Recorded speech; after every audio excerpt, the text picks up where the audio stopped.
മാണിക്കത്തെ ഈ പഫ്സ് കഴിച്ചിട്ട് നമ്മളിപ്പോ വീട്ടിലൊക്കെ പഫ്സ് കഴിച്ചു കഴിഞ്ഞാണ്ടല്ലോ ആ പഞ്ചായത്തിലെ ആൾക്കാർ വരെ അറിയുന്ന ഒരു സംഭവം പണ്ടൊക്കെ വെച്ചാല് താടിക്കും മുഖത്തും അവരുടെയൊക്കെ ആയിട്ട് ഈ പഫ്സ് എന്ന് പറയുമ്പോൾ പണ്ട് എനിക്ക് മുട്ട പഫ്സ് ഭയങ്കര ഇഷ്ടമായിരുന്നു. ഇത് വെജിറ്റബിൾ അല്ല, ബീഫാണ്.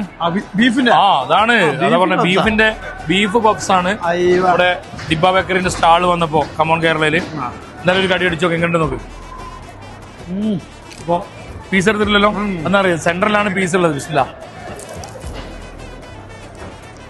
ഇത് വേറെ ലൈമ് ചോദിച്ചാണ് ഞാൻ ഇന്നലെ ഇവിടെ വന്നിട്ട് അത് കുടിച്ചിരുന്നു. അത് എരിവുള്ള എന്തെങ്കിലും വേണമെന്ന് ഷഫീഖാൻ ചോദിച്ച് ഞാൻ എരിവുള്ള വെള്ളം കൊടുത്തിട്ടുണ്ട്. നല്ല എരിവായിരുന്നു, ഒരു രക്ഷയില്ല. കാന്താരിമുളകിന് പച്ചമുളക് ഇട്ട പക്ഷേ കാന്താരിമുളകിന്റെ ടേസ്റ്റ് ഉണ്ട്. ഒരു ഇൻഗ്രീഡിയൻസ് പറഞ്ഞിരുന്നത് ഇത് നെല്ലിക്കന്റെ ഒരു ടേസ്റ്റ് ഉണ്ട്, പച്ചമുളകുണ്ട്, പിന്നെ അതോടൊപ്പം തന്നെ ജിഞ്ചറൊക്കെ ഉണ്ടെന്ന് തോന്നുന്നുണ്ട്. എന്തായാലും ഇന്നലെ ഞാൻ മുട്ട പപ്സും ഇതും കുടിച്ചിട്ടുണ്ടായിരുന്നു, അടിപൊളി. ഇന്ന് ബീഫ് പപ്സും ബീഫ് വെള്ളവും. പിന്നെ അത് മാത്രല്ല ദിബ ബേക്കറിന്റെ വേറെ സാധനം ഉണ്ടോ, ക്രൂയിസന്റ്, കുനാഫ ക്രൂയിസന്റ്. ഇത് നിങ്ങൾ ഇവിടെ വന്നിട്ട് ജസ്റ്റ് ഒന്ന് ട്രൈ ചെയ്ത് നോക്കി. ഷുഗർ ഇഷ്ടപ്പെടുന്നവർക്ക് കേട്ടോ, നല്ല അടിപൊളി സാധനമാണിത്.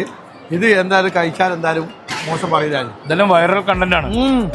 പക്ഷെ പിന്നെ ഞാൻ ഇതിന്റെ കൂടെ നിൽക്കുക, കാരണം ഷുഗറിനോട് വലിയ താല്പര്യം ഇല്ലാത്തതുകൊണ്ട് പഫ്സ് കഴിക്കുക. ഇവിടെ കുനാഫ എന്തായാലും അടിപൊളി. ദിബ ബേക്കറിന്റെ ഈ കൗണ്ടർ വന്ന് ജസ്റ്റ് ഒന്ന് കഴിച്ചു നോക്ക്. ഇത് നിങ്ങൾ എന്തായാലും കഴിക്കണം കേട്ടോ, എരിവുള്ള ലൈം ജ്യൂസ് അല്ലേ, അടിപൊളി.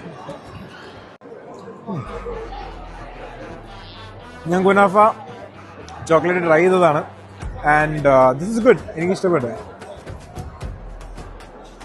എനിക്കിതിൽ ഏറ്റവും ഇഷ്ടപ്പെട്ടെന്ന് പറയാം നിങ്ങൾ ഈ സൈസാണ്. സാധാരണ ഒന്നെങ്കിലും ഭയങ്കര വലിയ സൈസായിരിക്കും, ഇത് നല്ലൊരു കറക്റ്റ് സൈസ്. മറ്റേതൊരു മടുപ്പും വരില്ല, ഇതാകുമ്പോൾ ആ ടേസ്റ്റിൽ തിന്ന് തീർക്കുകയും ചെയ്യാം. Thank you.